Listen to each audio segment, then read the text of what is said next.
Le monde foisonne de calamités, et la peste n'en est qu'une.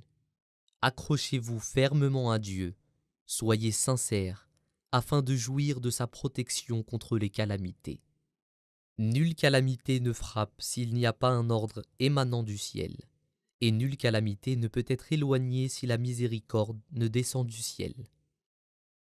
Le bon sens veut que vous vous accrochiez à la racine de l'arbre, au lieu de vous fier à sa branche. Il ne vous est pas interdit d'avoir recours aux médicaments ou autres moyens préventifs, mais il vous est défendu de compter sur ceci ou cela entièrement. Car finalement, il adviendra ce que Dieu veut. Si quelqu'un le peut, qu'il ait confiance en Dieu, car avoir confiance en Dieu est le gage le plus sûr. Surtout, n'abandonnez pas le Saint-Coran, car votre vie s'y trouve. Ceux qui honorent le Saint-Coran seront honorés au ciel. Ceux qui le préfèrent au hadith ou autres traditions seront préférés au ciel. Pour l'humanité tout entière, il n'y a qu'un seul livre pour la guider, le Saint-Coran. Et pour tous les descendants d'Adam, il n'y a qu'un seul messager et intercesseur, Mohammed, l'élu, sur lui bénédiction et paix. Efforcez-vous donc de cultiver un amour sincère pour ce très distingué et majestueux prophète, et ne lui préférez personne, afin qu'au ciel vous soyez du nombre de ceux qui jouissent du salut. Sachez que le salut n'est pas un privilège réservé à l'autre monde seulement, le véritable salut manifeste sa lumière en ce monde même. Savez-vous à qui est destiné le salut ? À celui qui croit avec certitude que Dieu existe, que Mohammed, sur lui bénédiction et paix, est l'intercesseur des hommes auprès de Dieu, et qu'il n'y a pas sous le firmament de messager égal à lui en rang, ni de livre aussi excellent que le Saint-Coran. Dieu n'a voulu rendre personne immortel, mais ce prophète élu vit à jamais. Dieu le Tout-Puissant lui a accordé ce privilège en perpétuant jusqu'au jour de la résurrection les bienfaits de sa loi et de sa spiritualité. Et c'est grâce à ces bienfaits spirituels qu'il a finalement béni le monde en y suscitant le Messie promis, dont l'avènement était plus que nécessaire pour compléter l'édifice islamique. Il est d'importance capitale qu'avant la fin des temps, un Messie spirituel soit suscité parmi les musulmans, semblable à celui qui le fut dans la lignée de Moïse, tel que le laissent comprendre ces versets du Saint-Coran.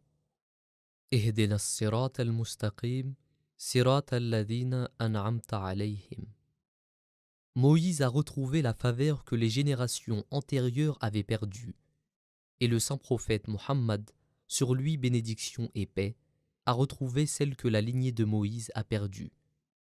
Désormais, c'est avec un éclat de milliers de fois plus intense que celui de Moïse que la lignée de Mohammed remplace celle de Moïse. L'homologue de Moïse est supérieur à Moïse. De même, l'homologue du fils de Marie est supérieur au fils de Marie. Non seulement il y a concordance de temps, mais il y a aussi concordance des conditions prévalant à leur apparition. Les musulmans se trouvent dans les mêmes conditions que celles des Juifs lorsque advint le Messie, fils de Marie. Je suis ce Messie. Dieu l'a voulu ainsi. Le sot se querelle avec son Dieu, et l'ignorant tergiverse en discutant que ce n'est pas ainsi que cela aurait dû se passer, mais comme ceci ou comme cela. Dieu a manifesté plus de 10 000 signes éclatants en ma faveur, et la peste n'en est qu'un. L'intercession de mon âme ne protégera de la calamité que celui qui choisit d'être mon disciple loyal, de me suivre avec un vrai cœur et d'abandonner ses vils penchants pour se soumettre entièrement à ma volonté. Ô vous qui prétendez être les adhérents à ma Jama'at, vous ne serez pas reconnus comme tels au ciel tant que vous n'empruntez pas la voie de la vraie droiture. Observez vos 5 prières quotidiennes avec une telle crainte révérentielle de Dieu, comme si vous le voyiez réellement.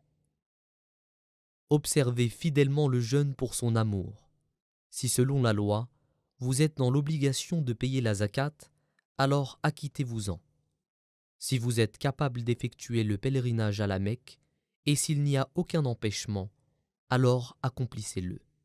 Faites le bien par amour pour le bien. Renoncez au mal par dégoût pour le mal. Sachez que l'acte dépourvu de droiture ne s'élève pas jusqu'à Dieu et ne trouve point grâce devant lui. La droiture est la source du bien.